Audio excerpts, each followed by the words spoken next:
All right, greetings everyone. Welcome to the second part of the video for section 8.4.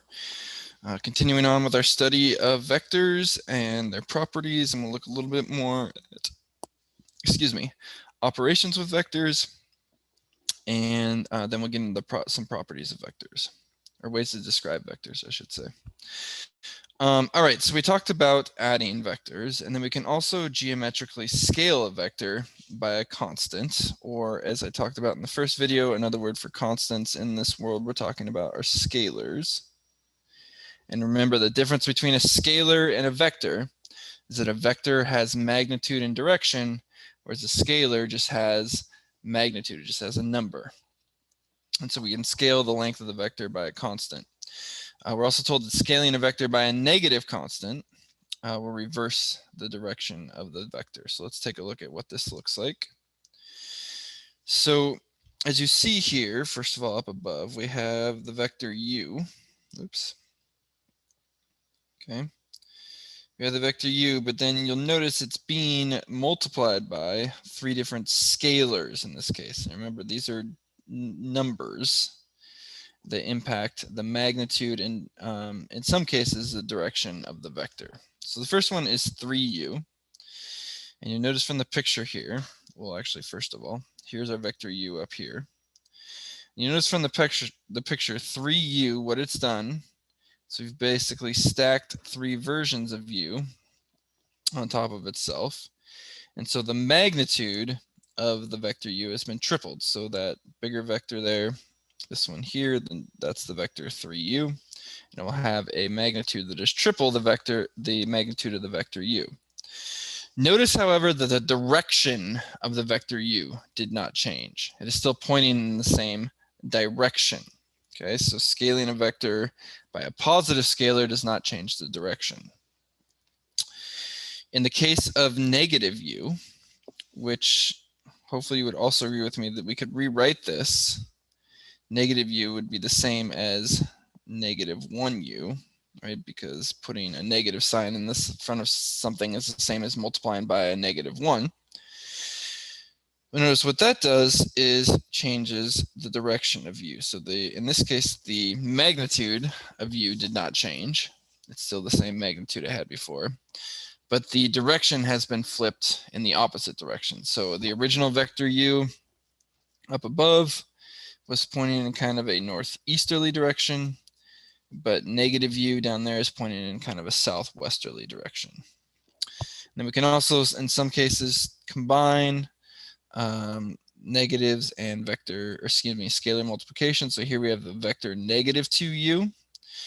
And so you notice, first of all, it's pointing in the opposite direction of u, so it's going southwesterly, and then its magnitude is double the amount of u, as we see those two stacked up there.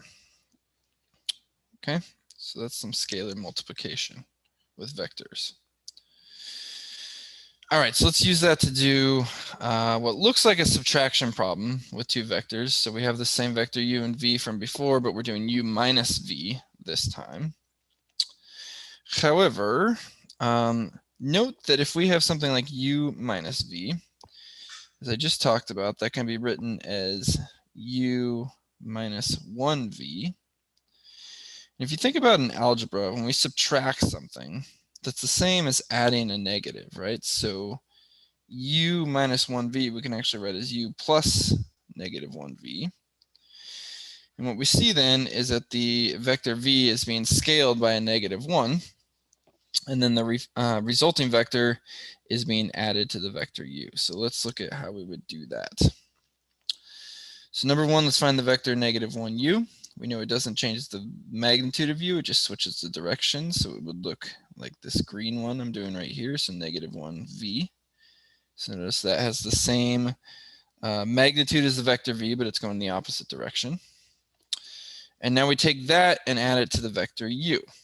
And so remember, when we add two vectors, we take the first one, u, and we, at its terminal point, attach the second vector at its initial point. So the vector negative 1v will be like this. Okay. And you get the vector u plus negative 1v or u minus v. Remember, we go from the initial point of u to the terminal point of negative 1v. And so this yellow vector here, that would be our vector u minus v. Okay. All right. So that is combining both operations with vectors and scalar multiplication. All right, now let's look at some different ways, or two different ways that we describe vectors. So one way is, as it says here, is describing the vector by using its magnitude or length, which notice that one way that we notate that is using these kind of absolute value symbols. So when you see that, that means magnitude. Sometimes you may see it written as this with kind of a double bar, but either way, that means the magnitude of u. Now notice that's different than just this, okay? And in fact, we could say something like, you might see something in a problem where you're told like the magnitude of u equals 3 like that. That is different than saying that, okay, that the vector u equals 3. Those are not the same thing. And in fact, this bottom one, if you're talking about magnitudes, is not going to be correct. Okay. All right, so one way to describe a vector using the magnitude and an angle. And when we measure these angles, particularly for our purposes, they'll usually be measured in standard positions. So we've been talking about for a majority of this quarter. Okay. And then I'll come back to that last part about a unit vector. So for example, let's say we're told that the vector w, or we're looking at the vector w, and we're told that the magnitude of w is 5 feet, and that the angle that goes along with it is 175 degrees. So what would that vector look like then? Well, draw a coordinate axis here. We'll start by remembering that the angle here, theta, is measured from standard position, means it's starting from the positive part of the horizontal axis like we've been doing. We'd rotate around 175 degrees. And then the vector, we could draw w by starting at the origin here, and going out 5 units, whatever that might look like in this scale.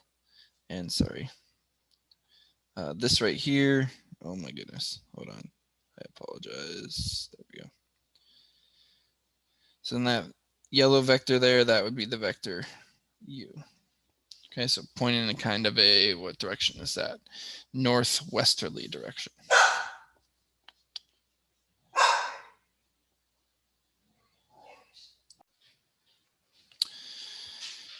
Okay, now I want to go back to the idea of a unit vector here. So anytime we have a vector, regardless of its direction, that has a length or a magnitude of 1 unit, whatever the units are. So whether it's 1 mile or 1 kilometer per hour or 1 amperage or whatever. Okay, that's what's called a unit vector, and it's called a unit vector just because it has a length of 1 unit. So an example of that is, let's say we were given a vector v whose magnitude was 1, and that it was at an angle of 315 degrees. So the angle, that vector would look like this. So we'd start from standard position, rotate around to the 4th quadrant. That's where 315 degrees are. Then we measure out 1 unit on whatever scale we're looking at. And that there would be our vector v. Okay. All right. Now, the second form that we represent vectors in is what is called component form. Okay, and this is where we write a vector using kind of these pointed brackets here and 2 coordinates but are usually labeled as xy, as you see there. And what this tells us is that from the initial point of the vector to the terminal point, initial, that's supposed to be the word initial.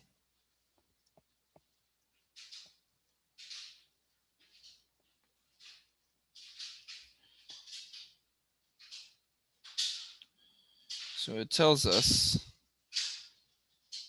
from the initial point to the terminal point how much we have displaced horizontally, and that could be left or right, and then how much we've displaced or moved vertically. Okay, so as an example of that, let's say we're given a vector u, and we're told that the components of it are 5, 4. Well, if we think again about a coordinate axis here, I'll actually label in some points here.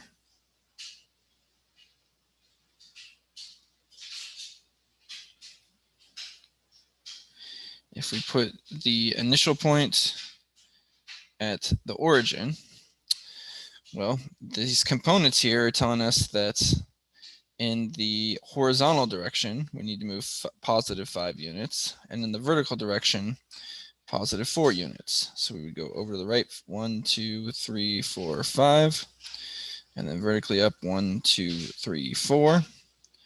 And where we end up, that would be our terminal point. And so our vector would go from the initial to the terminal like that. That would be the vector u in this case.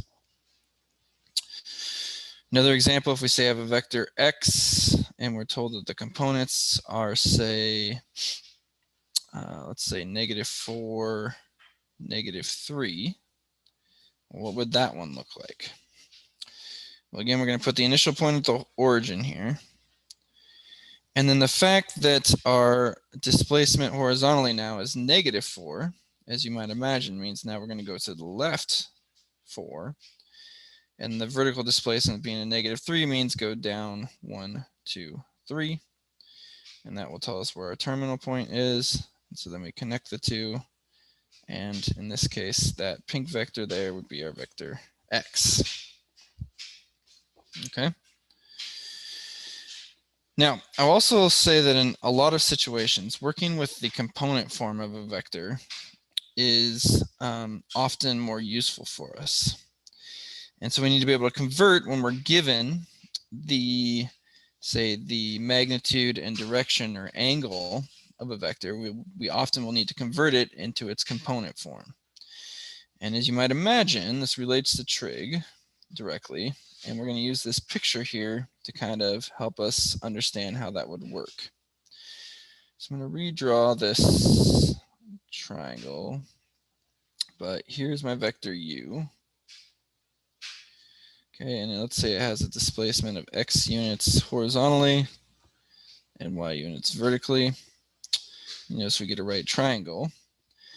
And in that right triangle, the hypotenuse, even though it looks like the vector u, it's not actually the vector u, it's the magnitude of the vector u, right? So remember, the vector itself has both a magnitude and a direction.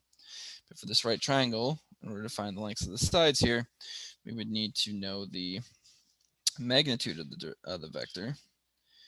And we imagine it's being rotated at an angle theta, or we're given an angle theta with it. And you can see we can set up some trig equations from this. So for example, we would know that cosine of theta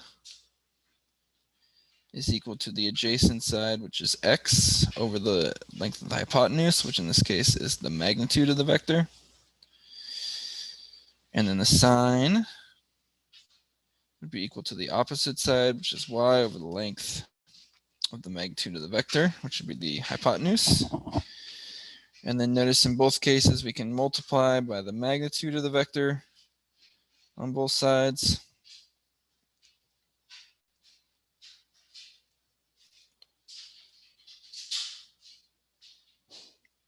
Oh my goodness, that's sloppy. Sorry about that.